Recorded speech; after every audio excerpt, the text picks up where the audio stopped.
Assalamualaikum warahmatullahi wabarakatuh. Kami dari kelompok 6 yang beranggotakan Al-Fajriah Letul Anjani dengan NIM 125410078.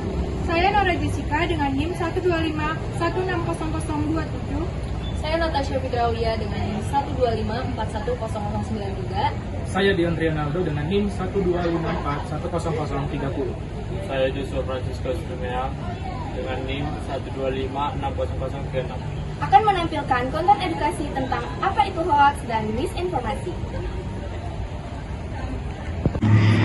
Halo semuanya, Assalamualaikum. Perkenalkan, kami dari kelompok 6 Institut Teknologi Sumatera. Pada kesempatan kali ini, kami akan membahas sebuah topik yang sangat penting dalam kehidupan sehari-hari, yaitu tentang hoax dan misinformasi. Topik ini relevan banget karena hampir setiap hari kita terpapar informasi di internet, dan tidak semuanya bisa dipercaya. Nah, mari kita bahas apa itu hoax. Hoax adalah berita atau informasi bohong yang sengaja dibuat untuk menyesatkan, menipu, atau membingungkan orang lain.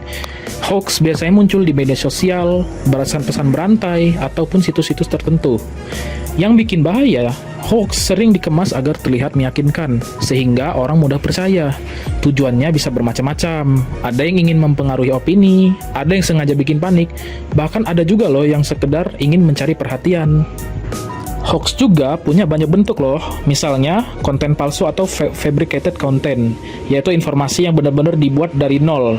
Lalu ada konten manipulasi, di mana foto atau video kita diedit untuk menipu. Ada juga konten tiruan atau imposter content yang pura-pura mengatasnamakan pihak resmi atau institusi tertentu. Kemudian ada koneksi palsu, contohnya judul artikel yang bombastis tapi isi tidak sesuai.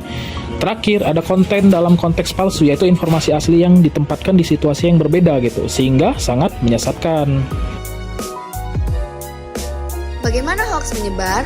Sekarang, bagaimana sih hoax bisa menyebar begitu cepat? Salah satunya karena teknologi digital, terutama media sosial, yang membuat informasi menyebar hanya dalam hitungan detik. Ditambah lagi, faktor psikologis manusia. Kita sering kali cepat percaya pada sesuatu yang sesuai dengan emosi atau keyakinan kita, tanpa mengecek kebenarannya lebih dulu. Mengapa orang menyebar hoax? Lalu, kenapa orang membuat dan menyebarkan hoax?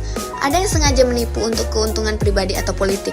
Ada yang ingin menciptakan rasa takut atau kepanikan, dan tidak sedikit yang sebenarnya hanya ikut-ikutan share tanpa berpikir panjang, karena merasa informasi itu menarik atau heboh. Bahaya hoax. Bahaya hoax jangan dianggap sepele. Hoax bisa memengaruhi opini publik, membuat masyarakat jadi panik, bahkan merusak reputasi seseorang atau suatu kelompok. Dampaknya bisa sangat luas, mulai dari masalah sosial, kesehatan, sampai kepercayaan publik terhadap suatu lembaga. Tips mengenali hoaks. Bagikan tips untuk mengenali hoaks, termasuk memeriksa sumber informasi, memeriksa keaslian gambar, dan mencari fakta. Tanggung jawab dalam menyebar informasi. Ajak remaja untuk bertanggung jawab dalam menyebarkan informasi dengan memeriksa kebenaran informasi sebelum dibagikan. Melawan hoaks dengan edukasi. Cara paling efektif melawan hoaks adalah dengan edukasi. Kalau masyarakat memiliki pengetahuan yang cukup dan terbiasa berpikir kritis, maka hoaks akan lebih sulit menyebar. Maka dari itu, pendidikan literasi digital sangat penting. Selain menghindari hoaks, kita juga bisa loh jadi bagian dari solusi. Caranya dengan menyebarkan informasi yang benar, positif, dan bermanfaat. Langkah-langkah mengatasi hoax. Langkah-langkah mengatasi hoax sebenarnya sederhana. Selalu konfirmasi informasi sebelum dibagikan. Kalau ragu, lebih baik disimpan sendiri. Selain itu, kita juga bisa mendidik orang di sekitar kita tentang bahayanya hoax, supaya lebih banyak yang sadar dan berhati-hati. Pentingnya kritis dan bijak. Sebagai penutup, kita harus selalu kritis dan bijak dalam menerima informasi. Jangan gampang percaya, apalagi langsung menyebarkan. Dengan sikap kritis, kita bisa membantu memutus rantai penyebaran hoax dan ikut membangun masyarakat yang lebih cerdas dalam bermedia sosial. Sekian konten edukasi dari kami. Stop hoax, mulai dari kamu. Wassalamualaikum warahmatullahi wabarakatuh.